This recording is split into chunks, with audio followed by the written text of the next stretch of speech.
নমস্কার, নতুন বাংলা থেকে বলছি সন্ময় বন্দ্যোপাধ্যায়।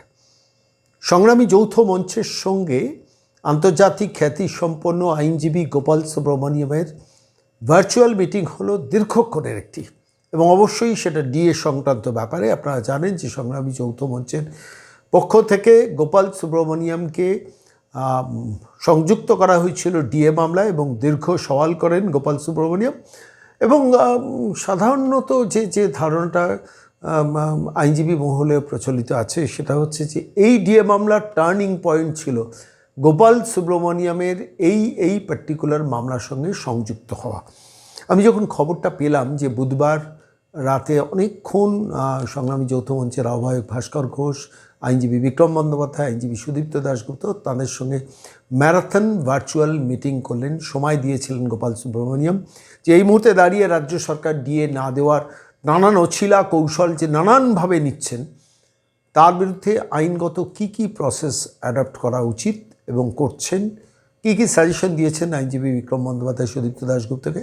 আমি সরাসরি বিক্রম বন্দ্যোপাধ্যায়ের সঙ্গে কথা বলেছিলাম, সেটা আপনাদের শোনাবো। কিন্তু আমার মূলত তিনটে প্রশ্ন ছিল।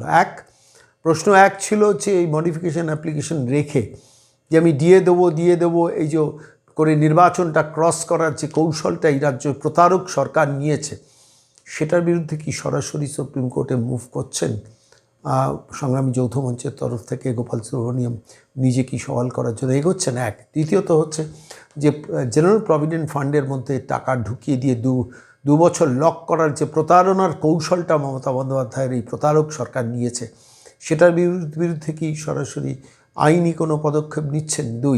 আর 3 নম্বর হচ্ছে সামগ্রিকভাবে কন্টেম্পট অ্যাপ্লিকেশনের দিকে সওয়াল করা হচ্ছে কি না সরাসরি এই মুহূর্তে দাঁড়িয়ে আইনজীবী গোপাল সুব্রমণিয়াম আদালতে মুভ করছেন কি না, সেই প্রশ্নগুলো নিয়ে আমি সরাসরি আইনজীবী বিক্রম বন্দ্যোপাধ্যায়ের সঙ্গে গতকাল অনেকক্ষণ কথা বলেছি। আজকে যারা সরকারি কর্মচারী, যারা অবসরপ্রাপ্ত কর্মচারী, যারা অপেক্ষায় আছেন, কিন্তু মমতা বন্দ্যোপাধ্যায় নানান কৌশলে সেটাকে ডিলেট করবেন, করতে করতে নির্বাচনটা ক্রস করিয়ে দেবেন। নির্বাচনের পর যদি কোনো কারণে ক্ষমতায় ফিরে আসেন, তাহলে at the end of the day ডিএটা দেবেন না। এই যে ছক এবং কৌশলে এই প্রতারক মহিলা মুভ করছেন, সে ব্যাপারে কি কথা হলো আইনজীবী বিক্রম বন্দ্যোপাধ্যায়, সুদীপ্ত দাশগুপ্ত, ভাস্কর ঘোষের সঙ্গে গোপাল সুব্রমণিয়ামের, আমি সেই নিয়ে কথা বলেছি গতকাল রাতে। কি বললেন বিক্রম বন্দ্যোপাধ্যায় শুনুন। সন্ময় বলছি। হ্যাঁ বলুন। বলছি গোপাল সুব্রমণিয়াম স্যারের সঙ্গে কালকে একটা ভার্চুয়াল মিটিং করলেন সংগ্রামী যৌথ মঞ্চের পক্ষ থেকে আপনি, ভাস্কর বাবু এবং সুদীপ্ত দাশগুপ্ত, কি বলবেন?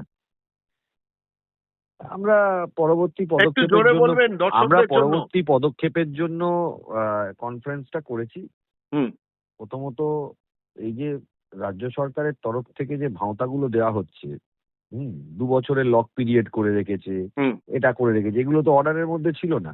একটু জোরে বলবেন। এই যে 2 বছরের লক পিরিয়ড করে রেখেছে, এই যে ফিনান্সের নোটিফিকেশন গুলো করে রেখেছে, মানে যে সুপ্রিম কোর্ট দিতে বলেছে সেটাকেও আবার কিভাবে আইনি প্যাঁচ মারা যায়।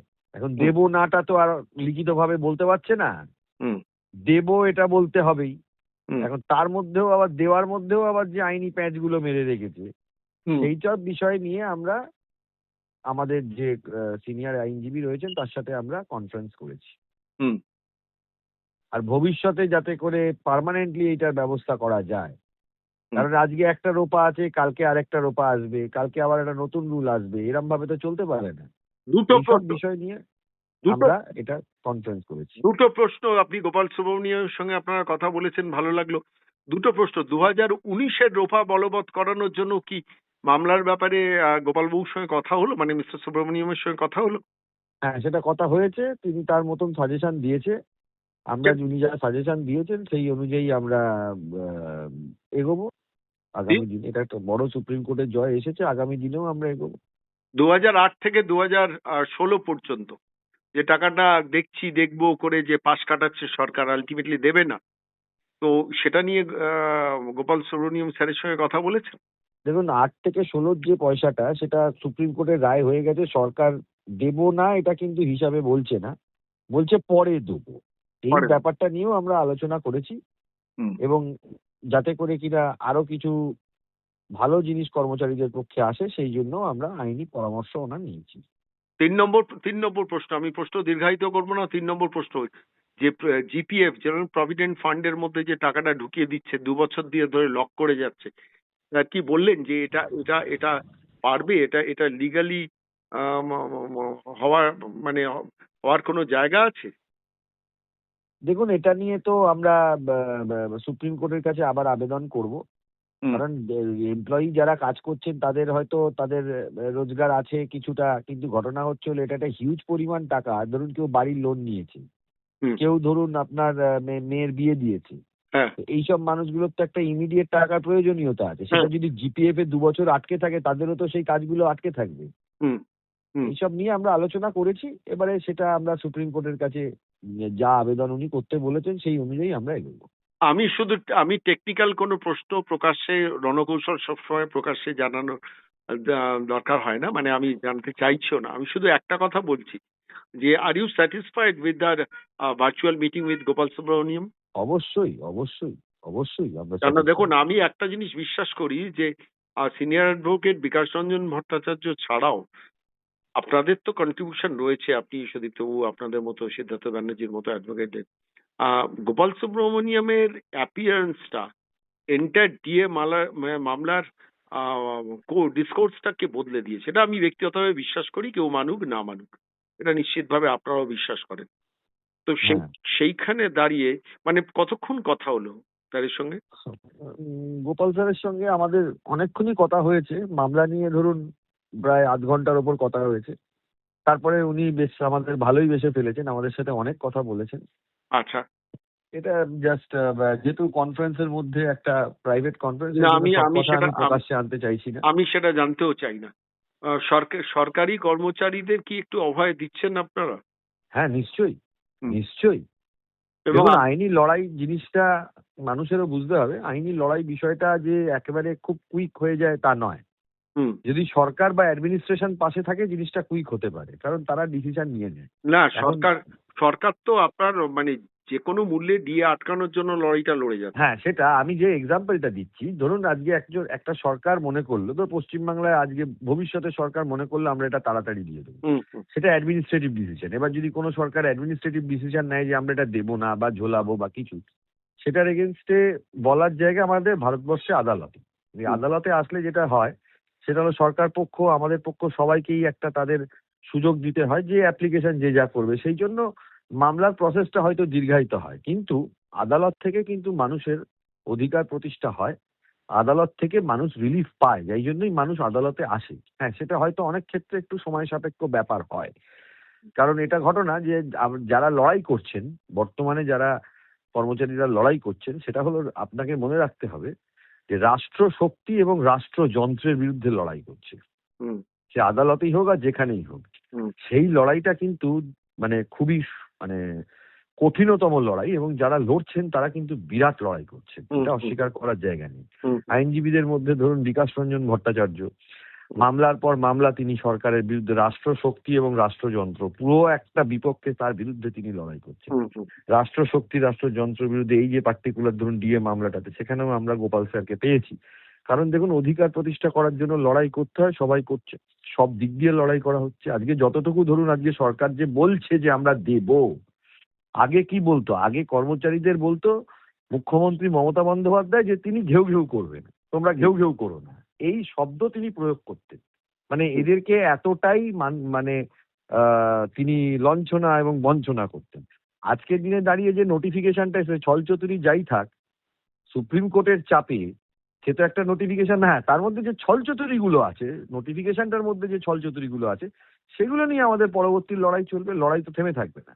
কিন্তু হুম, আজকে সরকার বা মুখ্যমন্ত্রী বা আপনি ধরুন সরকারের কোনো প্রতিনিধি, তারা কিন্তু প্রকাশ্যে এটা বলার ক্ষমতা রাখছে না যে আমি দেব না, হুম, হুম। এটা কিন্তু কোথাও বলতে পারছে না। বলতে কারণ পারছে যে না, কিন্তু মুহূর্তে কোনো না বলবে, কোনো যে ভাবে মুহূর্তে বলবে সেই মুহূর্তে তাদের কন্টেম্প্ট হবে। কোনো না কোনো ভাবে নির্বাচনটা ক্রস করিয়ে দেওয়া, যদি ক্ষমতায় না আসতে পারি যে সরকার আছে দেবে। আর যদি নির্বাচন ক্রস করি, আমি আপনাকে বিক্রম দা কোনো অ্যাস্ট্রোলজিক্যাল ফোরকাস্ট করছি না, আমি বলছি এই সরকার বিয়েটা দেবে না। না, তার সেটা দেবে আরো না। আরো কৌশল তাদের হাতে আছে, যেটা আপনারা আইনজীবী হিসেবেও ভবিষ্যতে জানতে পারবেন। আমি এইটুকু শুধু বলছি, কারণ না না, সেটা তো আমরা বুঝতেই পারছি, বুঝতেই এই পারছি। সরকার দেবে না। মানে এই সরকার মমতা নমনীয় না। বন্দ্যোপাধ্যায় শুনুন, ক্ষমতায় আজকে এলে আপনি একটা কথা বিয়ের বলুন, বকেয়া আজকে রিলিফ ধরুন কেউ এই পাবেন না। সরকারে এই যে 45,000 কোটি টাকা হয়তো মুখ্যমন্ত্রী চিন্তা করছেন অন্য সব আপকামিং যে সরকার আছে তার ঘাড়ে দিয়ে চলে যাব। হুম, সরকারের কাছে টাকা থাকতে পারে, টাকা না থাকতে পারে, সবকিছু হতে পারে। শহীদ মিনারে এই যে ছেলেগুলো ধরুন 3 বছর 4 বছর ধরে বসে আছে, হুম, এটা তো ঘটনা। সবাই দেখতে এসছে দলমত নির্বিশেষে। হুম। সমস্ত রাজনৈতিক দল বলুন, শুভবুদ্ধি সম্পূর্ণ মানুষ বলুন, যারা দেখতেছে, সরকারের তরফ থেকে একদিনও এদের সাথে কথা বলে, শুধু না, একবার কেন কথা যখন বলবেন? প্রধান কেন বিচারপতি কথা ছিলেন বলবেন? টি.এস. শিবাঙ্গানাম, তিনি অর্ডার দিয়েছিলেন, সেখানে মুখ্যমন্ত্রী ছিলেন না, স্বরাষ্ট্র সচিব আর চিফ সেক্রেটারি, এই আপনার ফাইন্যান্স সেক্রেটারি আর চিফ সেক্রেটারি বসেছিলেন, হুম, সেটা কোর্টের অর্ডারে। হুম, কিন্তু তাদের তরফ থেকেও কিন্তু কোনো নমনীয় মনোভাব এদের ওপর দেখেনি, উল্টে বিষ দাঁত নেমে এসছে, মামলার পর মামলা, এফআইআর, ট্রান্সফার, মানে হ্যাকেলমেন্ট। একমাত্র এই সংগ্রামী যৌথ মঞ্চ এই মামলা পরিচালনা করতে গিয়ে বা এই আন্দোলন করতে গিয়ে, বা যারা বঞ্চিত চাকরি প্রার্থী এরা আদালত বা রাস্তাঘাটে নামার ক্ষেত্রে যে পরিমাণ সরকারের রোষের ওপর পড়েছেন, যে পরিমাণ মামলা তাদেরকে খেতে হয়েছে, যে পরিমাণ মার খেতে হয়েছে, যে পরিমাণ হ্যাকেলমেন্ট করতে হয়েছে, আমি এটুকু বলতে পারি কাউকে সেই হ্যাকেলমেন্ট পোয়াতে হয়নি। হুম। এইরকম হ্যাকেলমেন্ট পোয়াতে হয়নি। ট্রান্সফার, আপনি এক একটা ট্রান্সফার চিন্তা করবেন, কলকাতা থেকে একটা লোককে দার্জিলিং এ স্যান্ডাক ফুটে দিয়ে দিলেন, এবং সেই ট্রান্সফারের মামলা, তাই সেই সব ছেলে মেয়েদের আমি চিন্তা করি, তাদের তো স্যালিউট, যে সেই সব ছেলে মেয়েরা কিন্তু তারা ভয়ে পিছিয়ে যায়নি। এইটাই মানুষের কাছে শেখাতে হবে, ভয়ে পিছিয়ে গেলে কোনো কিছু হয় না। তারা কিন্তু জোর লড়াইটা দিয়েছেন, আপনার ট্রাইব্যুনালে বলুন, হাইকোর্টে বলুন, সুপ্রিম কোর্টে বলুন, লড়ে জিতে এসেছে। এই লড়াইটা কিন্তু এই যে যারা যারা নেতৃত্ব দিচ্ছেন, এরা কিন্তু এই লড়াইটা কিন্তু নিজেরা শুধু করছেন তা না, তার পাশের যারা সহকর্মী রয়েছেন বা তার পাশের যারা মানুষ রয়েছেন, আত্মীয় স্বজন, পাড়া প্রতিবেশী যারা আছেন, তাদেরকেও কিন্তু এই লড়াইটা শেখাচ্ছেন। যেমন রাস্তার আন্দোলন, তেমন আইনি লড়াই। একটা লোকের বিরুদ্ধে আপনার কিছু না হলো 30-40টা কেস দিয়ে দিল, তিনি সরকারি কর্মচারী ধরুন, তর্কের ক্ষেত্রে। এমনি একটা ধরুন যারা বিজনেস করেন বা যাদের সরকারি চাকরি করেন না, তাদের নামে কেস দিলে হয়তো অ্যারেস্ট হওয়া ছাড়া আর অন্য কোনো ভয় থাকে না, কিন্তু সরকারি কর্মচারীদের তো অন্য ভয়গুলো আছে। সেটার বিরুদ্ধে আইনি কৌশল তৈরি করে যে লড়াই করে সেখান থেকে 15, 20টা 30টা কেসে বেরিয়ে আসা, হুম। এই মানসিকতাটা কিন্তু লড়াই করা, সঠিকভাবে সৎ পথে থেকে আইনগতভাবে লড়াই করা এবং গণতান্ত্রিক আন্দোলন করার অধিকার প্রতিষ্ঠার জন্য, এটাও কিন্তু মানুষের দেখে শিখতে হবে। এবং এদের থেকেই আমিও মানে মাঝে মাঝে এদের এই স্পিরিট দেখে পুরো অবাক হয়ে যাই, স্পিরিট দেখে, লড়াইয়ের spirit। বিক্রমদা অনেক ধন্যবাদ, অনেকক্ষণ সময় দিলেন। ধন্যবাদ। গোপাল ধন্যবাদ, সুব্রমণিয়ার সঙ্গে আপনাদের কথোপকথনে কিছুটা আঁচ অন্তত আমাদের দেওয়ার চেষ্টা করলেন। অনেক ধন্যবাদ, ভালো থাকবেন। ধন্যবাদ।